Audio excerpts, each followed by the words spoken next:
Du jour, bonjour, bienvenue sur Qui est Sport. Je suis Stanley, l'homme qui vous parle de sport et qui vous dit tout sans censure et sans tabou. Au sommaire, nous allons parler de la ATP, de Novak Djokovic et de Karim Benzema et la sextape. Tout d'abord ATP.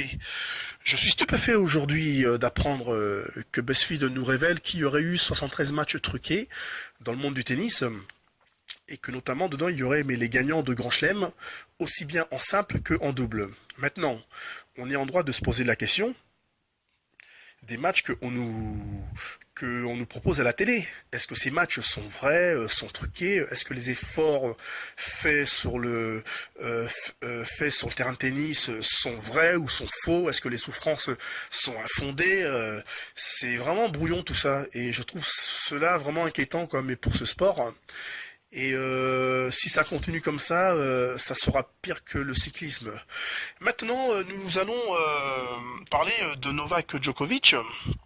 Novak Djokovic est un champion, en fait, on le sait. Donc c'est un grand champion. C'est un énorme champion, oui, qui est numéro un en fait en ce moment.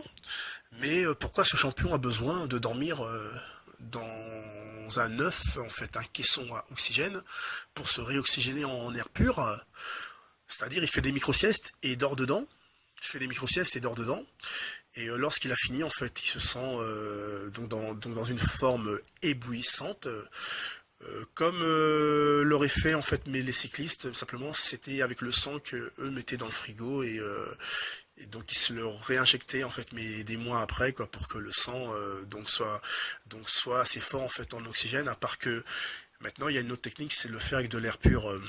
Je sais pas si vous vous souvenez, en fait, en 2015, l'équipe de la Sky et de Christopher Froome a été soupçonnée de posséder, mais dans leur camion, des chambres à oxygène pur, ce qui était en fait un tollé, puisque Froome même, il s'est fait cracher lors du Tour de France, mais par certains comment dire, spectateurs. Chose que je trouve aberrante de la part de la ATP, mais de permettre cette technique à un joueur tel que Djokovic, qui à mon avis quoi n'en a pas besoin, mais comme il y a gloire et argent et comme il y a titre, donc on se demande pourquoi en fait mais pourquoi un tel laxisme? Puisque je me souviens moi quand Nadal était au top de sa forme, des soupçons de dopage planaient sur lui à tout moment, et alors que ça n'a jamais été prouvé. Donc c'était totalement infondé puisque pour l'instant en fait il n'y a pas eu de preuves quoi. Maintenant je pense que si la ATP permet à Novak Djokovic d'utiliser cette technique, elle devrait faire en sorte que tous les joueurs de tennis puissent l'utiliser. Voilà. Et ce que je comprends pas, c'est que pourquoi, mais d'un sport à un autre, en fait, on permet une certaine chose et que dans l'autre, on ne la permet pas, quoi.